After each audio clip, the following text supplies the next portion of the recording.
What do you do when somebody comes forward who is credible, is in the right position, has taken the right measures, that drops information that essentially confirms the extraterrestrial presence? When the truth embargo ends and the president comes forward, one of the first questions is going to be asked in those briefing rooms is, when did you first know about the ET presence? And it's going to be 1940s. I am certain that President Biden knows there's an ET presence. 100% certain of that.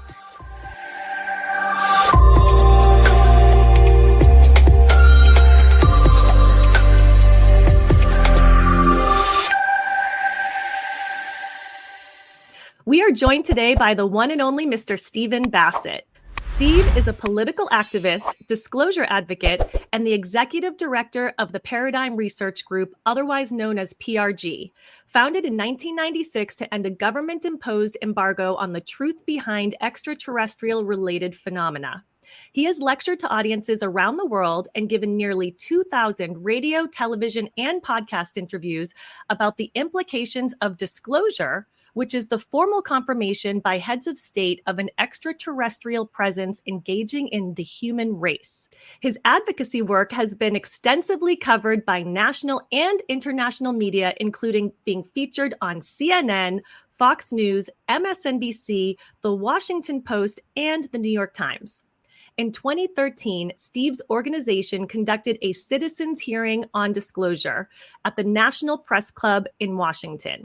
Steve's organization recently launched an activist project, Shiftstorm, very clever name, seeking UAP hearings as soon as possible before the Senate Select Committee on Intelligence. And with all of that, he has found time to join us today. So, Steve, we really appreciate you being here with us, and welcome to the show. It's a pleasure. Thank you. Okay, so Steve, let's get right to it. You are truly boots on the ground there in Washington, D.C., as it relates to firsthand intel on what the Senate Intel committees are willing to admit that they know about disclosure of extraterrestrial races on our planet. So what can you tell us about that? And are there any new updates that you can share with us? Oh, there's much going on. I think of me more as secondhand intel. They have relationships with people that are engaging many on the Hill directly. Nevertheless, it is a pleasure to be in D.C. at this time and able to be close to what is, I think, I've always said, is the most profound event in human history is about to take place. That said, the situation has gotten even more complicated, which is hard to imagine. In 2013, anticipating having a pretty good idea of what I felt Senator Hillary Clinton was going to do if she became president, because of the history of her and her husband and their number one closest advisor, John Podesta, regarding this issue going all the way back to 1993 and what came to be called the Rockefeller Initiative.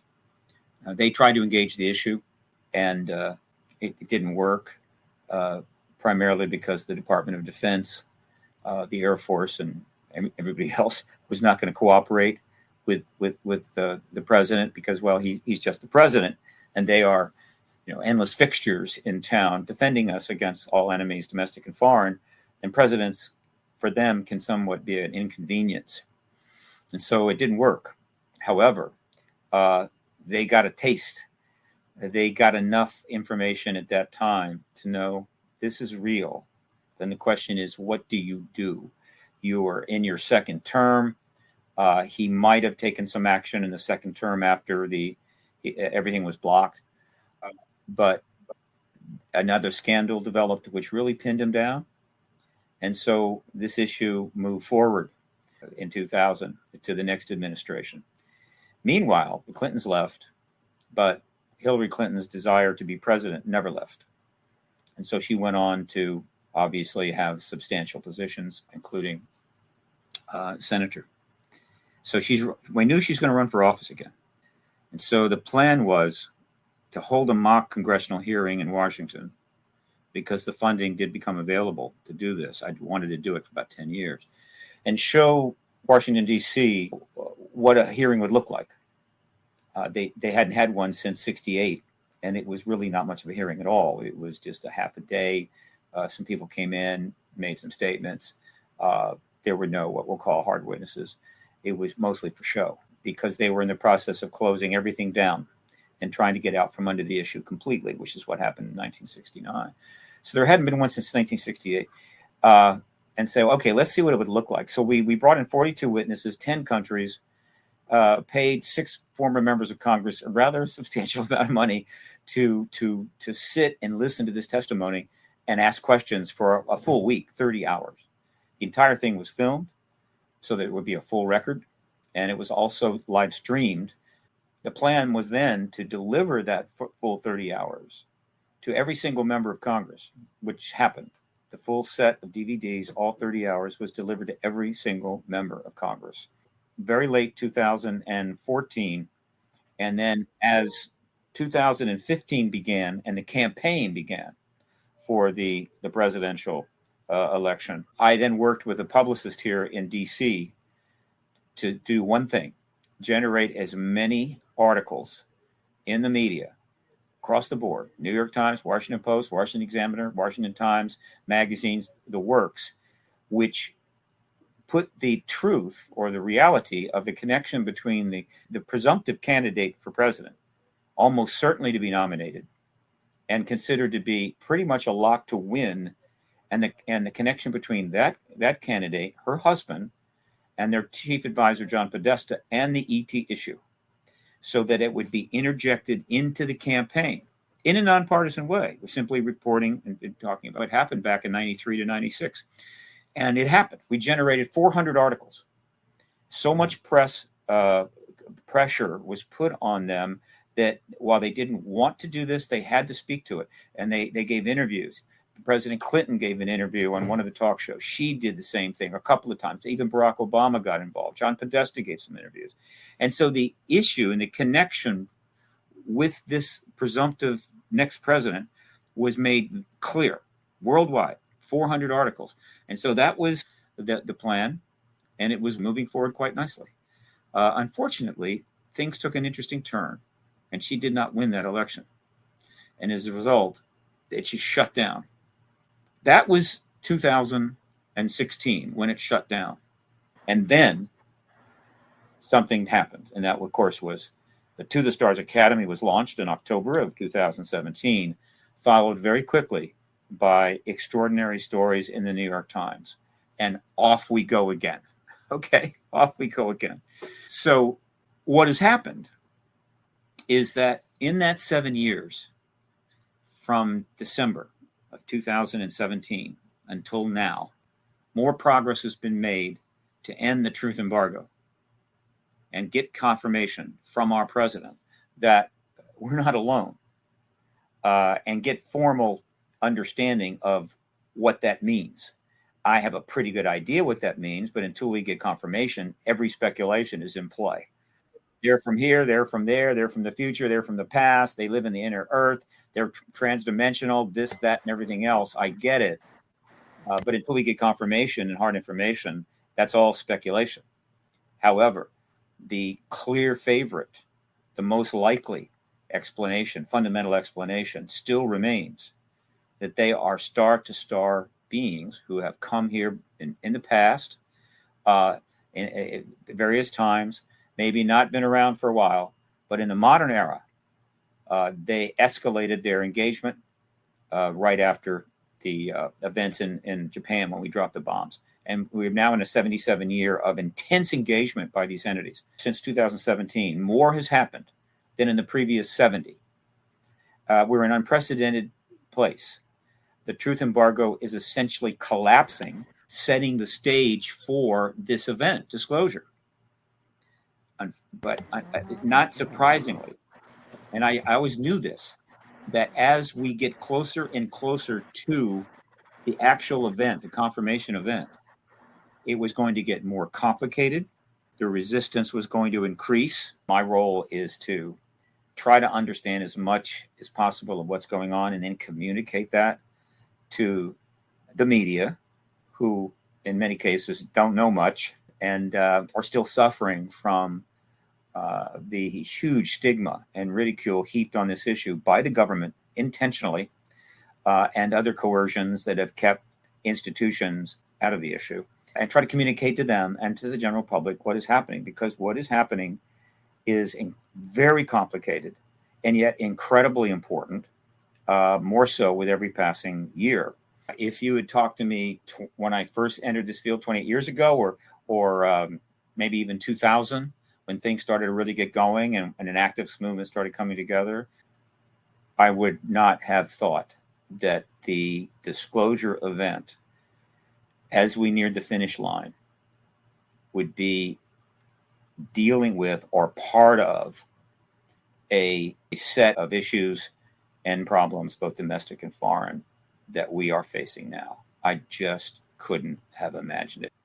And so as we've moved towards the situation where our president could confirm the extraterrestrial presence, this is unprecedented, but not disconnected from the ET issue. And let me go there. The truth embargo, 77 years on, is essentially nothing more than we know something and we're not going to let you know. And that's the way it is. And also, it's so important that we're going to interfere with your ability to try to learn it on your own. And we'll prevent institutions that you rely on to provide information. We're going to kind of coerce them not to go along. And that's basically what it is. It's just that the issue that is being suppressed, embargoed, is the most profound issue in the history of the human race in terms of the context of the modern era.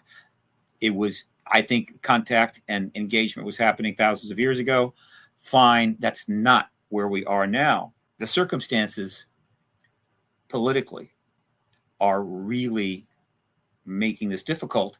And one of the reasons we're in this political difficulty is because this pernicious and persistent lie that is now 77 years on, which the government has pursued with enormous vigor and intensity and spent a ton of money on, has been a major contributor to the collapse of trust in the United States government by the American people. The government didn't take into account that. I think when they embargoed this for national security reasons back in the late 40s and solidified it in 1953, and then pursued this and justified it year after year based upon the threat of nuclear war, they were not factoring in the effect that that's going to have on people who are expecting you to keep them informed of major issues and so forth. They're not going to go, well, I know you're just protecting us from evil aliens or whatever the hell. Do whatever you want.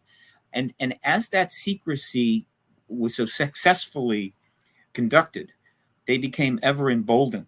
If you can classify, hide, embargo a phenomena, an issue that's literally present everywhere, that it's occurring all around the world, people are seeing it, reporting it, and researching. If you can do that, then you can classify anything. You can get away with any level of secrecy, and they did. And as the whole secret empire, as I called it, grew and grew and grew, people became ever more distrustful. You end up with the situation we're in now. I never thought we would be there. And so in that arena, we have been trying to push the process of disclosure forward and having success, extraordinary success. And yet we haven't closed the deal. It was my hope that we would get disclosure before this election. In the 4 years of the previous president's term, a great deal was happening, advancing this issue. As we move into the current president's term, things really pick up and get intense. A lot of extraordinary things happened, but by and large, it was bipartisan. In other words, the issue is as nonpartisan as any issue the human race has ever dealt with. And nonpartisan doesn't mean it'll be dealt with in a bipartisan way. Bipartisan means two partisan entities who are in opposition work together to address the issue. So it's a bipartisan engagement of a nonpartisan issue. This is what it always had to be. I knew that we needed to get it resolved before the campaign was significantly underway.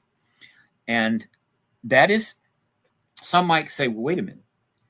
if it's going to get resolved and we're going to get disclosure, then the disclosure president, and that's what disclosure is, capital D, it comes from the president. Everybody else, anybody that doesn't count. I don't care who the hell says that there's ETs here, and plenty of people are saying it, right? People of high rank and station are saying, doesn't matter. Until it comes from the president, we do not get into the post-disclosure world. In order to complete the deal and set disclosure up, which is what this has all been about for the last 7 years, is that in order to do it, you have to have a major hearing in front of the world's people with absolute solid witnesses, answering very clear and nonpartisan questions and putting the truth out there for all to see. Through the effort of a lot of good people and legislation that was passed, the circumstances were set up where witnesses could start coming forward privately behind the scenes by the dozens. Some of them went public a little bit. Some of them got known. But overall, the vast majority of the witnesses who had worked in the military or worked in government, some still active, many retired, who had firsthand confirmation evidence and engagement of this extraterrestrial non-human intelligence, were coming forward by the dozens. And they were being interviewed. And therefore, the basis for that hearing was there. They could have held it months ago. It means that the disclosure issue and resolution is now moved forward into this campaign. And that means a couple of things. It could become a hyper-partisan issue. That is not a good thing. Secondly, the closer we get to that, the ability to make that hearing and call that hearing is just going to fade away, in which case we're not going to see that hearing until after the election. And so for me, getting this hearing and getting disclosure in a nonpartisan way from a president who happened to be a Democrat was absolutely critical to us having a decent chance to having a situation in 2025 where the United States and the world could move forward in extraordinary ways in an extraordinary new world after an extraordinary paradigm shift. And I'm seeing that opportunity virtually evaporate. And so I am very, very concerned. And that is kind of where we are. I'm happy to go into some of the details and the granular stuff. You're talking in your last podcast that there's this little moment in Independence Day where the president, they start talking about Area 51. And he's like, oh, that's just nothing. And the Secretary of Defense says, well, that's exactly. Not exactly right. Right. Sure. And what are your thoughts on how that pertains to the real world? I didn't feel this way in the early days when I got into this field. As of now, I am pretty much convinced that every single president has known about this since Truman. Every single one. Presidents have plenty of power. People want to say they're puppets and this and that, and they're controlled, what have you. There's always influence on the presidency. And it does have certain limitations constitutionally. It's not necessary for a president to have an entire CIA team come in there and give them a 5-hour briefing with videos and everything else about the whole ET thing for them to know. No, they don't have to have that, and probably couldn't get it if they wanted to. But is somebody going to let them know this? Is somebody close to them? And they have a whole lot of people that are close to them that are working for the White House, working for the president. They have connections from years in government with people in the military intelligence community.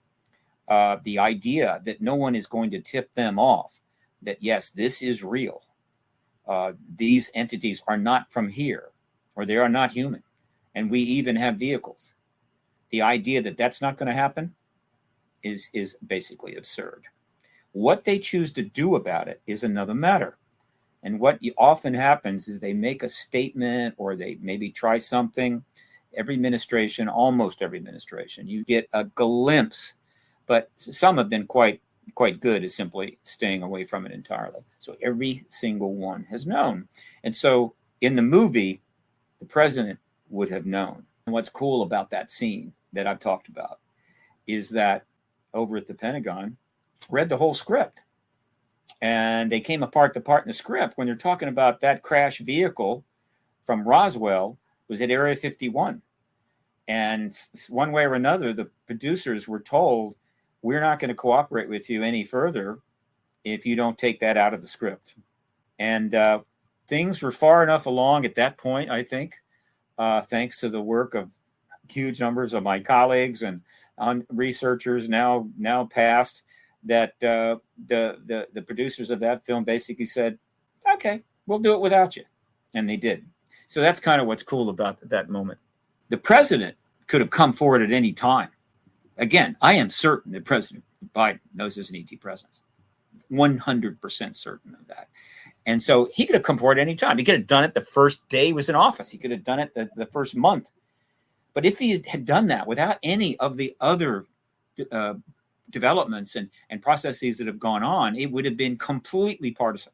It would have been viewed as this president trying to use that issue, which has been withheld for all these years, but he's going to stick it out there right now because he felt that would help him, quote, and his party win the House, win the Senate.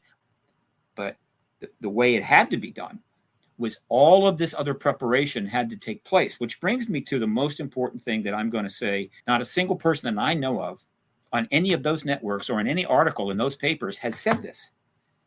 And it's interesting. I don't fully understand it. I would like to get an explanation someday. And what is it that I'm referring to? It's so simple.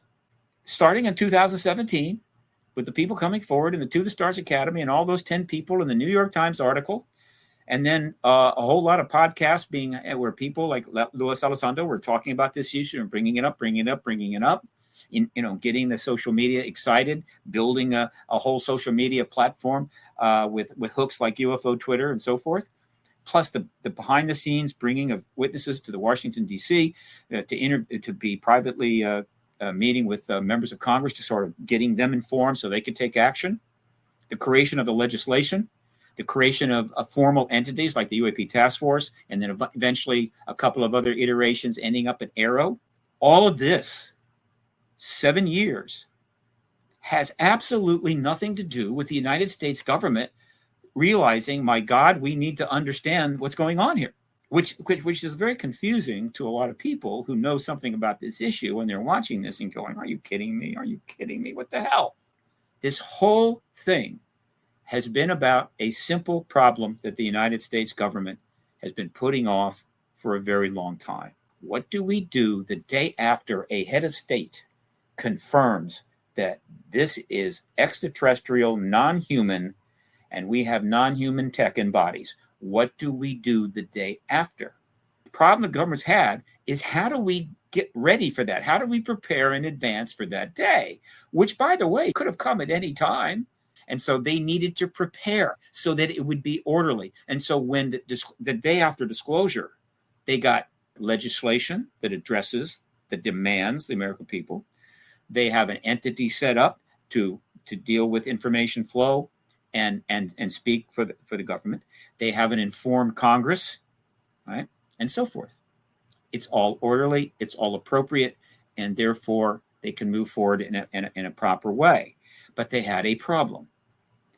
How do you prepare for disclosure without disclosing? Right? You can't go to the public and say, look, we need to pass some legislation here. Yeah, we need some legislation and a report from Congress on this because, there's extraterrestrials here and we need to know about it, right? We need to report about it. You can't do that. That's disclosure. We need to set up an organization. NASA should probably do a study. They can't say, well, the reason we need to get NASA involved is because there's extraterrestrials here. And NASA obviously is very much important in that. And by the way, NASA's known about the ET presence from the get-go. And by that, I mean people that had a need to know and NASA knew, right? They couldn't say that. And so they had to couch it in this idea that there is a phenomena. It does have national security concerns, a potential threat, not a threat. Clearly, there seems to be some evidence, and we need to start doing these things so we can find out more about that and then get back to you. And it's a ruse. It's a lie. It's a game, but it is a necessary lie, a necessary game. And that is the situation that I have been addressing and trying to get a point. The United States government has been lying to the American people about a lot of things over these decades, including things that have gotten us into wars that have caused the lives of lots of people based upon not the truth, but misrepresentation. This is awful, awful stuff. But those lies had short-term duration. In other words, we lied about this, we go into a war, a lot of people die, war ends, move on. And there have been other lies like that. This lie is systemic. They have had to lie about this issue since the day the press release went out in Roswell in July of 1947. And they have been lying every single day since then. It is a constant maintained misrepresentation, a fundamental departure from truth that literally has infected the body politic. And so it is a really big lie. And obviously dealing with that history is going to be complicated, but it's not unresolvable. But still, it is a massive lie. And in order to end that lie, they have to do another lie. And yet I understand, and I think most people would understand, why they've had to do it that way, to prepare for the extraordinary event and what follows. We understand, we get why you're having to do it that way, and we accept it. As long as it gets to disclosure, it gets to the truth, and gets to us finding out what you know about this phenomena, what you know about vehicles, what technology you have, and start getting that all out. When the truth embargo ends and the president comes forward, one of the first questions is going to be asked in those briefing rooms is, when did you first know about the ET presence? And it's going to be 1947. It might even be 1936. When did you first have crash vehicles? 1947. I'm trying to get that message out. Folks, the government has known about this phenomena and been dealing with it for a minimum of 77 years. What they're trying to do now, and it's self-serving, is to create a situation where disclosure can happen. You will be less upset, and you will be more understanding, and be able to give them a little more slack, file a lot less lawsuits, and so we can all move forward in the post-disclosure world to set things right here before we completely destroy the whole enchilada. That is the point that I have made now, and I won't have to make it again. Well, I think you did a great job explaining that, so I appreciate that very much. And I have a lot of questions for you. Fire. Okay. So I agree with you. First of all, disclosure is long overdue. And I don't think they're actually going to acknowledge the year that they knew of an ET presence. I'm sure they're going to, keep that under wraps, or at least not be honest about it. There's no reason to believe they will be. But regardless, we all know the truth, right? And it's just a matter of getting the truth out there for other people to be aware of that. And I do agree that preparation is absolutely necessary. I have to believe they are doing that right now. It's already been in place for a very long time, just in case something does happen where the ETs decide to show themselves prior to us deciding that we wanted to bring this information out. So we don't know what that looks like, obviously. But here's my question. We're coming up on a year now since David Grush came out with his testimony, right? And why have we not used him coming forward in his congressional hearing to discuss what he knows as the leading edge of disclosure? That was a perfect opportunity for them to start slowly leaking out following that. Oh, okay, wow, this is true information. And by the way, here's a little more, here's a little more, here's a little more, so that people can slowly open up to it, because that was an eye-opening moment for a lot of people. It wasn't for some of us that already know the truth, but for some people, it was a moment that they needed to hear because it was coming directly from the government. They could have used that as an opportunity. That could have been the catalyst to continue to share that information slowly in a controlled way, so that when the time comes, it is less of a shock to people and we don't have the chaos that we all expect might happen when the information does come out. Why would they not choose to use that as that leading edge of disclosure? First of all, it wasn't supposed to happen. The process, which was unfolding, which was moving forward in a pretty orderly way, did not take into account David Grush. There have been people out there that have said this and said that. And there have been various witnesses here, and we've had press conferences, and the nuclear witnesses, the nuclear tampering witnesses have come forward. But Grush was different. One, he was working for the UAP task force. His job was to engage the issue.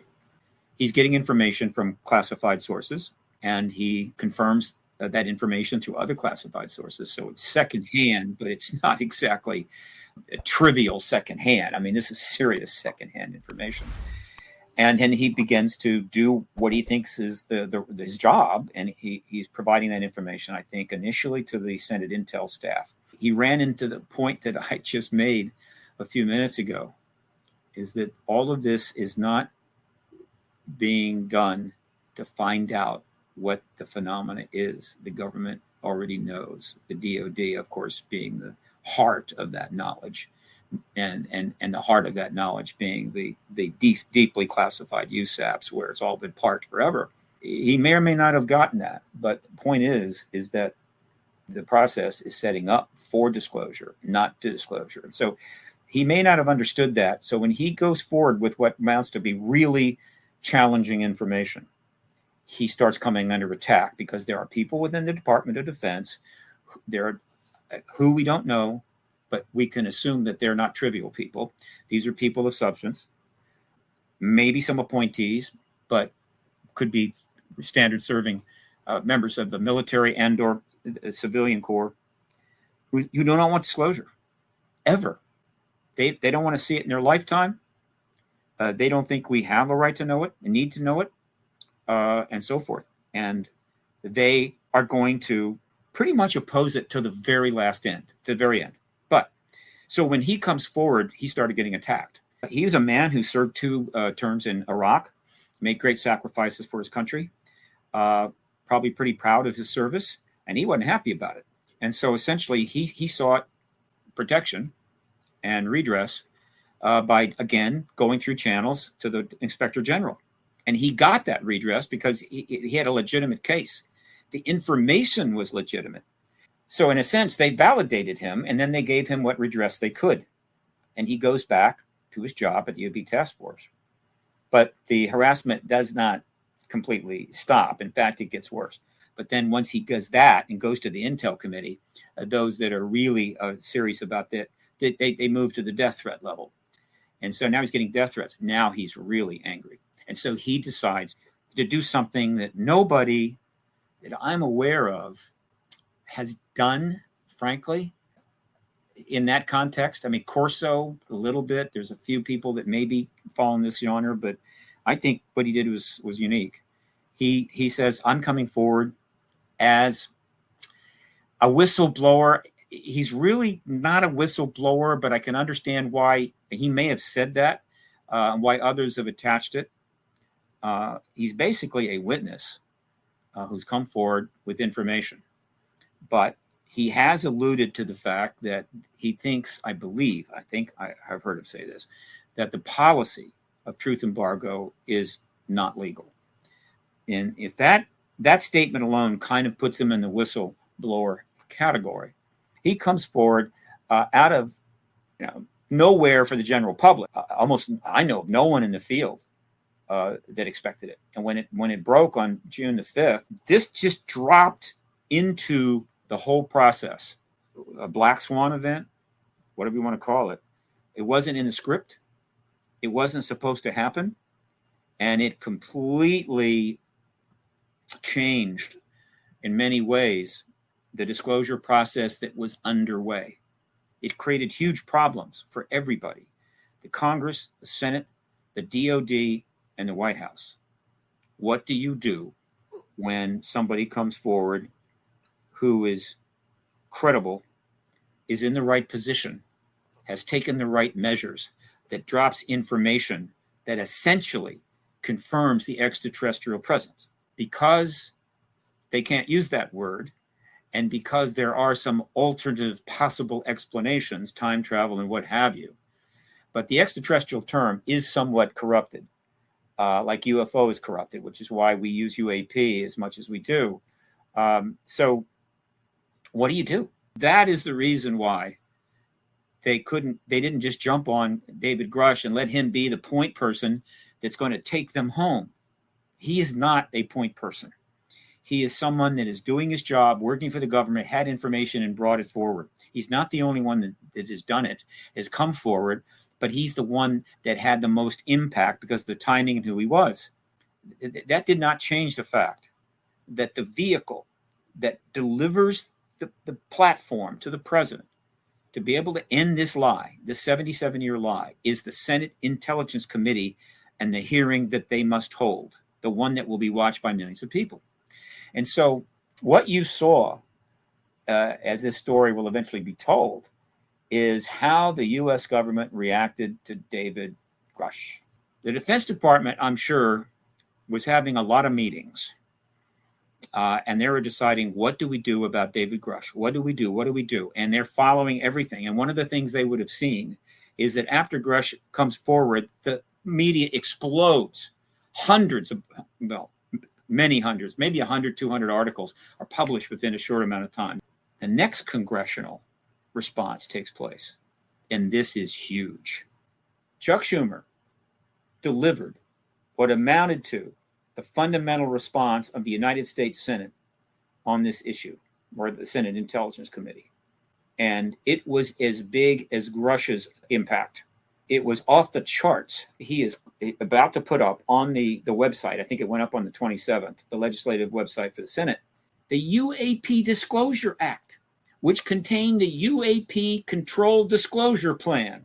And what the act was the full process in which everything the U.S. government has known, does know, all the research, all the files, all the documents, everything that's classified. And there's a lot that's out public. There's a lot of files that have been put out public. People don't even know that actually kind of refer to all of this and confirm it. But, you know, they're just out there. People don't look at them.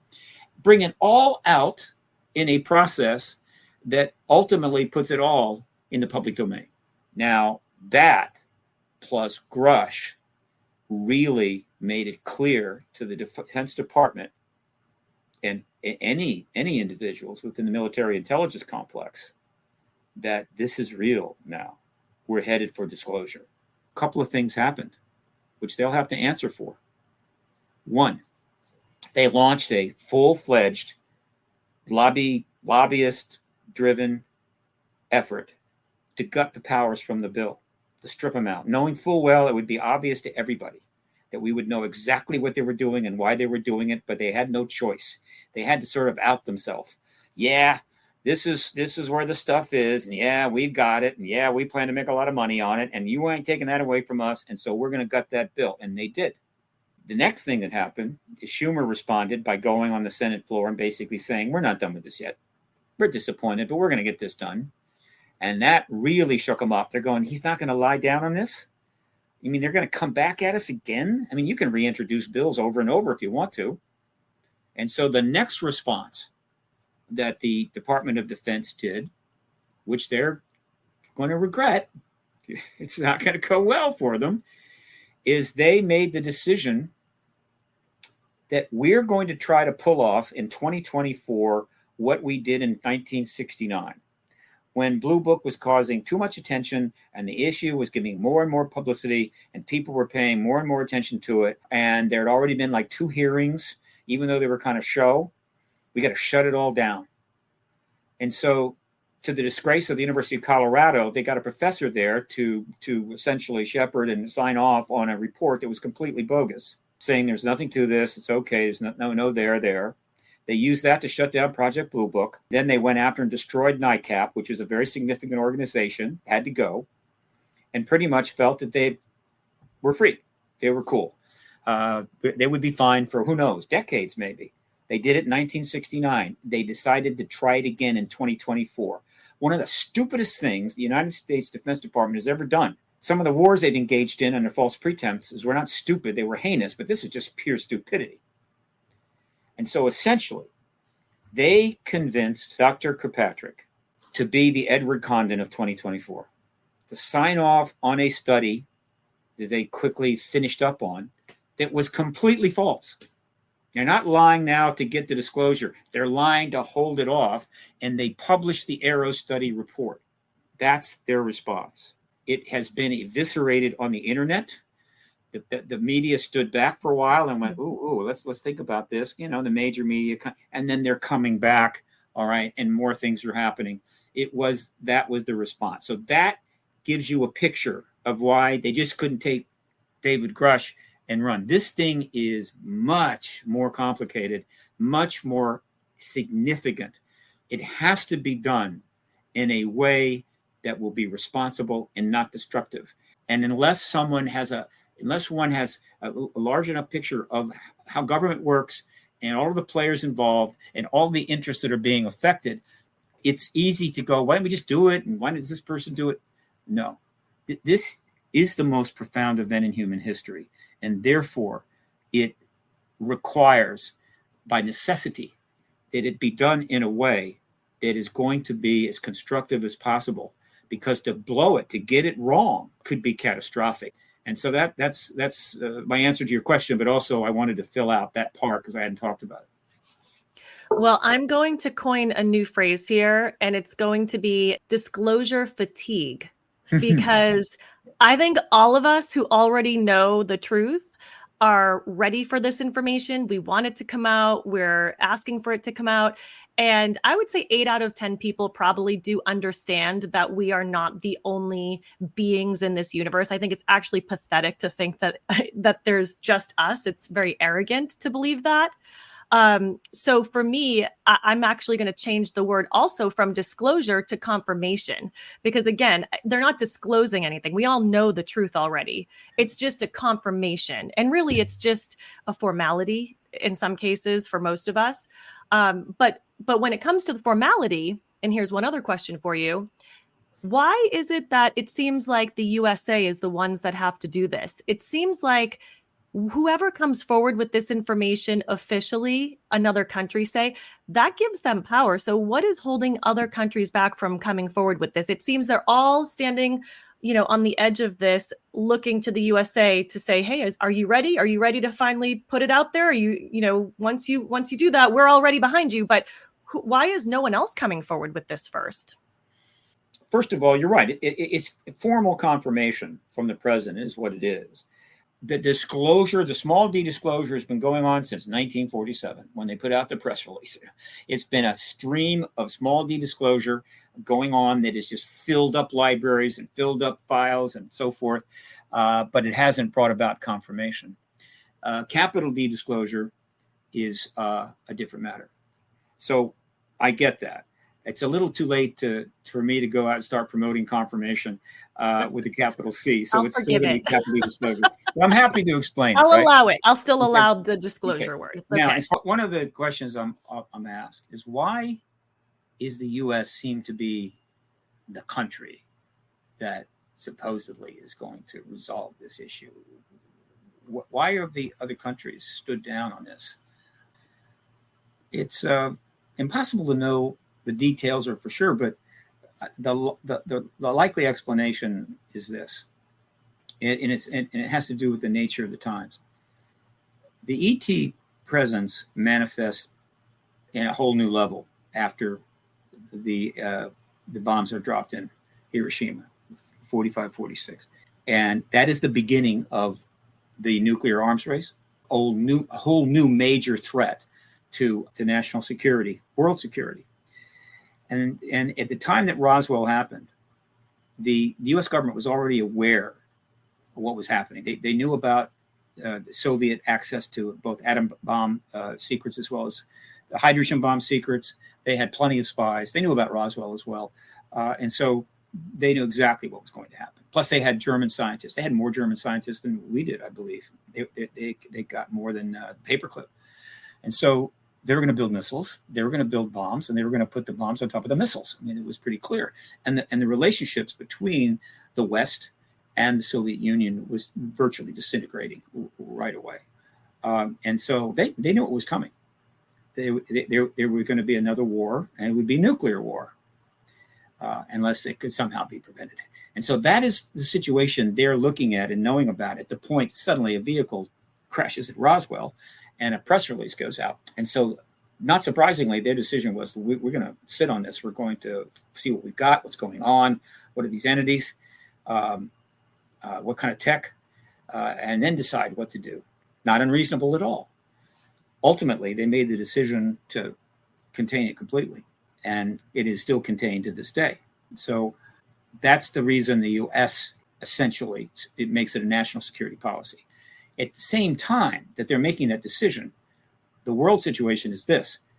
All of the allied powers, which is all of them, except for the enemy, was pretty much all the rest of the world, were beholden to the United States as a major factor in defeating the Axis powers, as well as certainly going to be the most powerful economy in the world, and obviously the first nuclear force.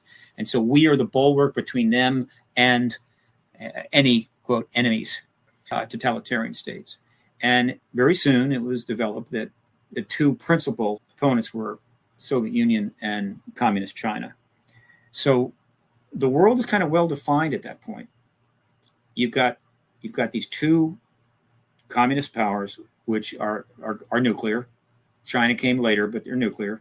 You've got the West, which is the most powerful nuclear force and the biggest economy, as the bulwark between all the other nations. And so that is why they simply deferred to us on this.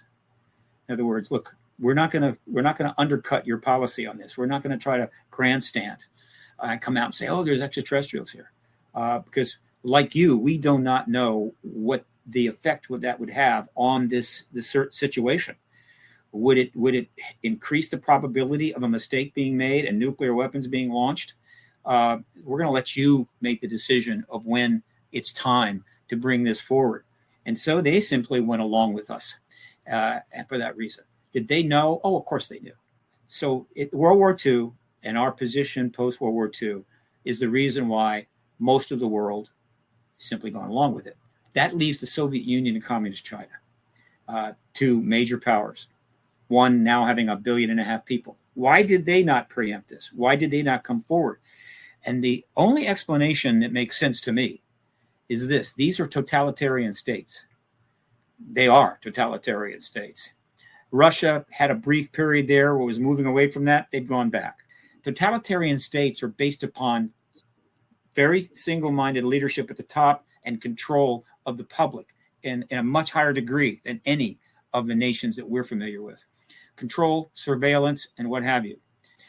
And so from the point of view of those leading the Soviet Union and China, Communist China, introducing a worldview changing information like the presence of extraterrestrials was not going to help them maintain control of the population. It was going to undermine it, and therefore was not in their interest to do this. They wanted people to focus on the great leader, focus on the policies, stay in line, don't cause trouble, don't think outside the box. And so those two nations made the decision, we're not going to do it. Now, they could change their mind at any time. That is the best explanation why, at this time, after all these years, the United States is still in a position to end the truth embargo unless it foolishly delays until somebody else, in fact, does. And we'll see if that explanation holds up historically. So yeah, there's a fatigue, but it's okay. And one of the reasons that it won't work this time is, and another reason why the government continues to embarrass itself, is that people that get into these high rank and station positions, what they don't get is that this issue is literally being carried forward on a tidal wave of social media that didn't exist in 1969 or 79 or 89 or even 99. And so social media has absorbed this issue. Of course it has. Social media is global. My message to Chuck Schumer and Mark Warner and everybody on the Intel committee is that you've got a little bit of time. Those witnesses are ready to come to DC tomorrow. Take the oath and sit down. There's enough of them to fill up an entire week of hearings. And what they will testify to will virtually end this issue and allow the president to come forward. In a week, you have a little bit of time to do that. Timidity, cowardice, this is almost part of the political process now. Just being authentic and going and saying what you need to say, out of the question. And so they're factoring that. They go, well, it could cost the election. It could do this. It could do that. So my message to them is you have a limited amount of time to hold that hearing and set the president up. And if they did, they could prevent this from becoming a partisanized issue in the campaign that is coming, that is going to be, how can I put it, kind of somewhere between, Nightmare on Elm Street and Apocalypse Now. I don't know. But the fact is, it's late enough that if they held that hearing and to set the president up to come forward and confirm the ET presence, it's going to be viewed as partisan. It's going to be viewed as an effort by the Senate to help the current president win office, even though the bipartisan effort of the Senate Intel Committee, and they will conduct themselves in a bipartisan way, without question, that will help. But ultimately, it's now late in the game. And so now they're thinking, well, it'll almost become partisan. Therefore, let's just wait and see what happens. I mean, this is the situation now. Well, what can I say? It's keeping me up at night. Did you say you had a video you wanted to show us? Yeah, I did. This recently happened. It's basically a representation of what's going on now, because it's one example of a number of things that are happening, but it is somewhat remarkable. And essentially, over the years, some very high level people have come forward and said there's an ET presence, right? In 2009, Edgar Mitchell did it at a press conference here that I held at the National Press Club. CNN was, it's on film. You can go see it. He says, yeah, there's an extraterrestrial presence here. Robert Bigelow went on 60 Minutes. And at the time that he had a very substantial contract with NASA, which eventually he lost, and told Laura Logan, there's an extraterrestrial presence here, right? And he said that. Okay. Gary Nolan, a Nobel Prize nominee in genetics, went on, I think, Fox News or News Nation and said there's an extraterrestrial presence here. And so it's kind of becoming amusing in a way, but they're not the president. But as we move closer to disclosure, you're going to see more of that. And this particular one is notable. The reason is that it was at a conference, a very high-level conference that's basically involving business and economics and so forth, where they have important speakers. This is the SALT event in New York. They invited David Grush to speak. And at the last minute, he couldn't come. So they got a substitute. And the substitute they got was a gentleman by the name of Colonel Carl Nell, who has a substantial background. And so he goes on the show. And so I want to quickly play. It's not very long. And then I'll comment on it. So I was fortunate. I had a 4-year ROTC scholarship to Penn. I graduated with a degree in electrical engineering. The Army sent me overseas to do signal corps engineering projects. So I did a lot of strategic comm projects in Europe. I ended up working in Army Space Command. I commanded a satellite ground station, war trace to the Joint Chiefs. I spent some time at Wright-Patterson Air Force Base. The Army ultimately sent me to get a master's in mechanical engineering, a master's in strategic studies, graduate work in computer science, and my last assignment was involved with the UAP task force, which maybe is the most apropos for this discussion. And so, Carl, here's the $1 million question. Do you believe that a higher form of non-human intelligence has visited this planet? Right. So non-human intelligence exists. Non-human intelligence has been interacting with humanity. This interaction is not new, and it's been ongoing. And there are unelected people in the government that are aware of that. I'm wondering, and I'm curious, how confident are you that that is true? There's zero doubt. And so there's sort of two tracks here. One is from first principles, and another is actually from the data. So let's take a look at the data. So we can look at some folks that have very high-level access to information, like Paul Hellyer, who was the defense chief for Canada, has come out and said the same thing. We can look at Ham Eshed, the head of Israel's, or the former head of Israel's Space Force, has said the same thing. Chris Mellon, Deputy Assistant Secretary for Intel, SAPCO, has essentially said the same thing. Lou Elizondo has said the same thing. David Grush has said the same thing. David Grush cleared for presidentially level material. So you're looking at people that are in a position to know this, and they're telling you the same thing. you could take a look at the Gang of Eight in the Senate and in Congress. So there's two members of the Gang of Eight, Marco Rubio and Senator Chuck Schumer, that signed up to the UAP disclosure amendment last year that basically said they're not being told the truth and we need to push forward on that. There's billions of stars in the galaxy. Life here evolved in 500 million years, which is basically a blink of an eye.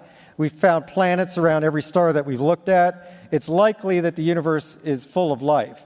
If you look at the SETI program in particular, the SETI program has all the same assumptions that you would accept and probably make with respect to this topic, except that they believe that non-human intelligence is transmitting signals here. But at the same time, like, we're not transmitting signals. SETI doesn't transmit signals, and the only signals that are actually broadcast of high enough power into space for somebody to pick up come from broadcast television and ballistic missile early warning systems, which you could argue our technology is moving away from. We're going to satellite, we're going to fiber. Broadcast TV is a thing of the past. And if you get to some state where society is stable, maybe we don't need ballistic missile early warning systems. So the other guy is probably not going to transmit. But what the other guy may do is come here if that's possible to do. And there's physics models that suggest that may be possible. What is very interesting about this interview, first, that question was planned. It was going to be asked. He knew it, and he knew what his response was going to be. It wasn't a question of him sitting down to have a chat with somebody at the SALT conference and answer some questions. No, that was set up. The second thing was, when he interviewed him, he's saying, why don't you give us something about your background so the audience would care about what you have to say. And then he goes through and literally goes through his background in some detail. This doesn't happen. You never see this. Nobody comes on an interview and then just goes through their resume like that. The interviewer might give a little background. Person did this, person did that, and there you go. Or they might just say something, well, I was involved in this. But to kind of just literally go through it chronologically like that is very unusual. Why did he do that? He did it for the reason that gentleman gave. Why should people care what you say? Because obviously he's going to say something important. And so he runs through his entire resume, all right? And then he's asked the question about what is the basis by which you think that this is real, that there is this extraterrestrial presence or non-human presence. And he just lists the reasons, ba-bing, ba-bam, ba-bam. It's like a cadence right here. And so that was Colonel Carl Nell going on at a very important conference, New York. That's not a UAP event. This is a conference associated with finance and other matters, but has a range of speakers and basically telling the world David Grush was telling the truth. And so, again, this is where we are now. That was just about a couple of weeks ago. Who will be next? Don't know. But we are at a critical juncture right now. To get back to something else you said, Tara, before, the why.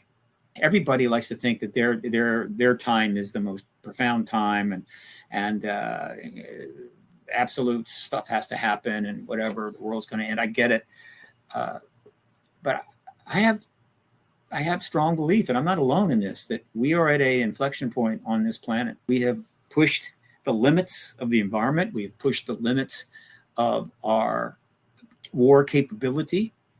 We have pushed the limits of our population to 8 billion, and things are starting to fall apart. And we have absolute confirmation, which, by the way, we just brought up in the Congress the other day. Tim Burchett was talking in Congress, I think at some hearing, and brought up the issue of our nukes being shut off. Good old Tim. I mean, he's relentless. He is never going to give up. So that just came up in Congress. Yeah, they have shut down our nukes on a number of occasions. They turn them off. We turn them back on. They did it in the Soviet Union. The risk of nuclear war greater than ever. ETs flying craft down over ICBM sites, turning off all the missiles, which is technically impossible. These are not unconnected events. These are existential times.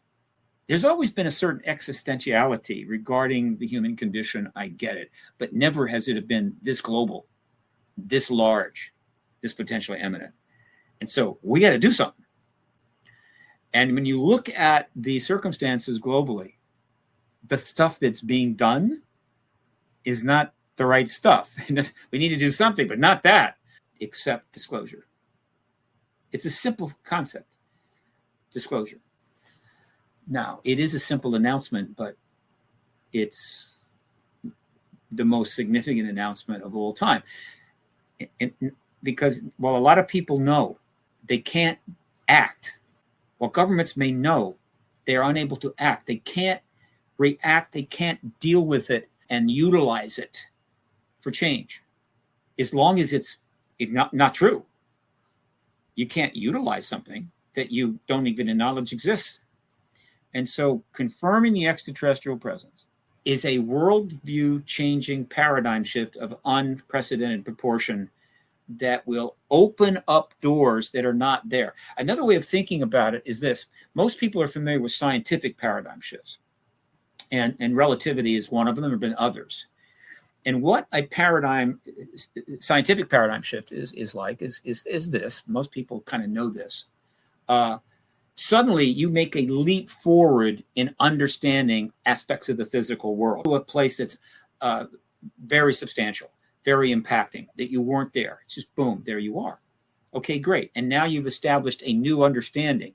And this paradigm shift then makes it possible to go back and examine a plethora of other scientific issues you could not resolve.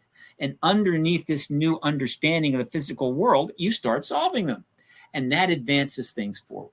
The paradigm shift we're referring to is not a paradigm shift in science per se, though there's some science involved and we may learn some extraordinary science. It is a paradigm shift in worldview, a paradigm shift in the worldview of human beings, from the most basic citizens right up to the most powerful leaders, that nothing else can achieve.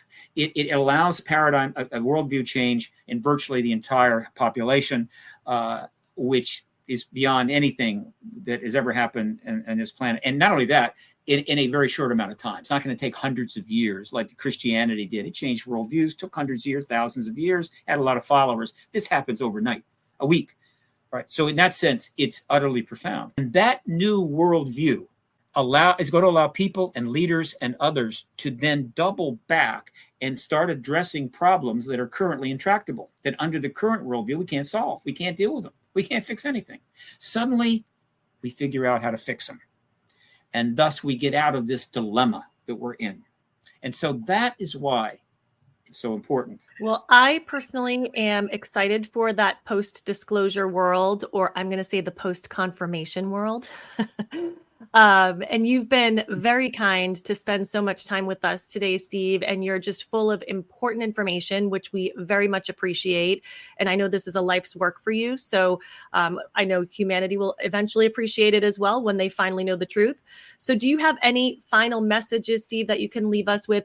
And also the exact date of disclosure would be nice too, please. Thank you.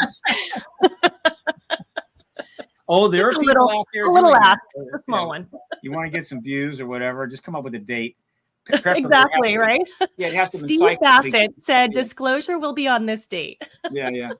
And hopefully it actually comes psychically from an extraterrestrial, operating from whatever. No, I can't do that. But here's what I can do. Promo time. Let's do some promos. Okay. First of all, one of the things that's happening now, which is totally appropriate and more indicative of why we are ultimately going to get this pretty soon, is that substantial organizations are forming specifically to deal with the post-disclosure world. Not surprisingly, they're nonprofits, 501c3s or 501c4s, and they're not trivial. Right. And the ability to get money is improving every day as more and more people with money are going, oh, this is important. This is real. I need to help this because, philanthropy is huge in this world, particularly in the United States. And billions of dollars get put into some wonderful things, but not this. The truth embargo has minimized the ability of people to go, I want to help here. But that's getting better. And just in the last year, the New Paradigm Institute, a think tank chaired by Danny Sheehan, who has wanted to put this together for years, is finally put it together. And so the website is newparadigminstitute.org. It already has a substantial board of advisors. It has lawyers working with it. It's doing a lot of projects. It's raised a substantial amount of money, but it's going to raise millions more. It's holding fundraisers right now. So, and while some of what it's doing could impact and hopefully will impact getting disclosure done, its fundamental mission is clearly post-disclosure, where we're going to need a lot of think tanks like that. And so that's done. Meanwhile, Gary Nolan has shepherded the creation of two entities, again, nonprofits. One is the Soul Foundation. This is a think tank, essentially scientific-based think tank, based in, again, I think in the Bay Area. And then recently, they just announced another entity. I think Gary Nolan's involved in this. And they have a substantial board involved. And this is called the UAP Disclosure Fund. To some degree, that's Big D Disclosure Fund, meaning I think this is political. This is a political 501c3, which can do certain things. And they're probably going to be doing some things to help advance towards disclosure, capital D. But I assure you, the political engagements and political issues that will emerge post-disclosure are going to be large. And so the UAP Disclosure Fund, I'm sure, is going to be raising money to deal with those post-disclosure. The Paradigm Research Group is my entity, which has always been a sole proprietorship to make it exempt from government interference, is now going nonprofit. It is a nonprofit in Washington, D.C., and I'm about to submit the 501c3 application. It'll be small, but able to move quickly. It will be based in the National Press Building. I will have a board of advisors. And so for the first time, and I haven't really gone out yet, I'm about to put up a GoFundMe, Paradigm Research Group can receive tax-deductible funding. And hopefully that's going to give me a little more leverage and ability to maneuver. New Paradigm Institute's huge. I'm small. My office, though, is right next to the White House, and his New Paradigm Institute's Washington office is right next to the Capitol. And so we got a little thing going here. So that is happening. All right. The Hollywood Disclosure Alliance was founded by myself and Hollywood publicist, longtime Hollywood publicist, Dan Harari. We launched that in November of last year, and it is also created for the post-disclosure world. Not that what it's doing may have some impact on the disclosure process now, but it is basically a post-disclosure entity. And let me also promote the Contact in the Desert conference, which was just held, is its 10th anniversary. It was significant. The energy level was extraordinary. The disclosure issues were all over. And it is perhaps now the premier conference in the United States. Embrace the post-disclosure world, I can assure you, in a big way. And it will be held, obviously, next May, June. And so I invite people to check out that contactinthedesert.com. Probably very soon they're going to put up a flash page with the exact dates for next year. Nevertheless, Contact in the Desert continues, and it is a significant event. I'm proud to be attached to that. I invite people to spread the word, share on your social media accounts, share the links to these entities, and give people the opportunity to participate and support this. Our community, which includes all the podcasters like yourselves, which are legion now, right? All the researchers, all the witnesses, the contactees that are going to be coming forward in droves, I assure you. They're going to be coming forward in droves. They're already getting out there, but nothing like once disclosure comes. We are going to very significantly shepherd in the new world. People are going to pay attention to us. They're going to want to know what we think. They're going to read our books. They're going to watch our documentaries. They're going to listen to the contactee accounts. And we are going to be significant shepherds of the new world. And so this is an extraordinary opportunity for us, but also a powerful and demanding obligation, which I hope people will step into. The fact that it fell on us is luck of the draw. There have been hundreds of generations in the history of the human race, going back approximately 300,000 years. And it just landed in our lap. And I'm glad that I've lived long enough to be able to participate, hopefully, in the post-disclosure world. Others are going to spend many years there. They may end up on Mars with Elon Musk. They may actually end up seeing other stars, because I happen to believe star-to-star travel is possible, and the ETs have said so in a number of cases. So I leave everyone with that, and don't hesitate to get in touch. My contact information is on my website. Also, please subscribe to my updates list, which is right up there in the upper left corner. And I will send you free information from time to time. Great. Well, thank you so much for that, Steve. And as those whistleblowers come forward, please tell them to reach out to us because we want to talk to them. Sure. Absolutely. Absolutely. Thank you. Yeah, so I love the high-level overview that you offered to us, and then you give us a better understanding of where we are with disclosure as it relates to the government. So we really appreciate that. And we just very much appreciate all that you're doing to diligently work towards bringing disclosure formally to the public, bringing this information. I know it's a lot of work, so we do appreciate all that you do for that. And anyone that does want to learn more about Project Shift or the Paradigm Research Group, go ahead and include his links in the description below. You can go ahead to his website. And Steve, it's just been such a pleasure. We really appreciate your time, sir. Thank you so much for everything that you do for us and for the time that you spent with us today. Thank you. Thanks, ladies. It was fun.